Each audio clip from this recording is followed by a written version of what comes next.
गलती से हो गया। गलती का क्या करूं मैं?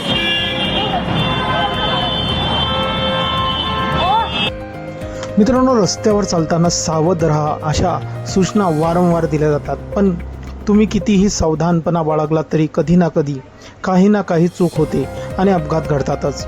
असाच काहीसा प्रकार लखनौमध्ये घडला आहे. एका पिझ्झा डिलिव्हरी बॉयनं चुकून एका महिलेच्या गाडीला धडक दिली, पण ती महिला इतकी चिडली की तिनं त्या तरुणाला मारहाण केली आणि वरून 30,000 रुपये रोख मागितले.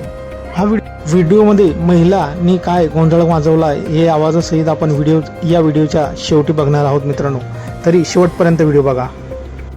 सध्या सोशल मीडियावर चांगलाच व्हायरल होत असून नेटकरी प्रचंड संतापले आहेत आणि या महिलेवर कठोर कारवाईची मागणी पोलिसांकडे करत आहेत. एक पिझ्झा डिलिव्हरी बॉयची बाईक एका महिलेच्या कारला धडकली. त्यामुळे अर्थातच कारची मालकीन भडकली आणि तिनं नुकसान भरपाई मागितली. यावर तरुणानं महिलेची माफी मागितली, पण महिलेला त्याच्याकडे 30,000 रुपये रोख मागितले. बरं, ती एवढ्यावरच थांबली नाही तर तरुणाला मारहाण देखील करू लागले.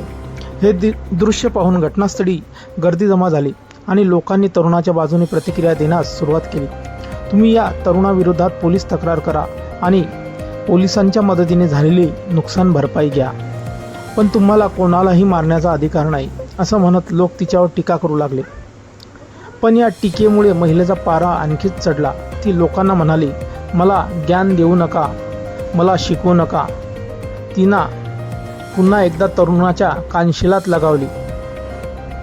ही घटना आसपासच्या लोकांनी आपल्या कॅमेऱ्यात कैद केली आणि आता हा व्हिडिओ बनारसिया या एक्स अकाउंटवरून व्हायरल होत असून नेटकरी त्यावर विविध प्रतिक्रिया देत आहेत. कोणी म्हणताय तरुणाला मारल्याप्रकरणी महिलेवर सुद्धा कारवाई झालीच पाहिजे, तर कोणी पिझ्झा डिलिव्हरी बॉयवर टीका करत महिलेची पाठराखण करते. असो, या प्रकरणात तुम्हाला काय वाटतं, कोणाची चूक आहे? तुम्ही देखील आपल्या प्रतिक्रिया कमेंट बॉक्समध्ये देऊ शकतात. व्हिडिओ आवडल्यास व्हिडिओला लाईक, जे मित्र चॅनलवरती नवीन असतील त्यांनी चॅनलला जरूर सबस्क्राईब करून घ्यायचा. मित्रांनो, धन्यवाद.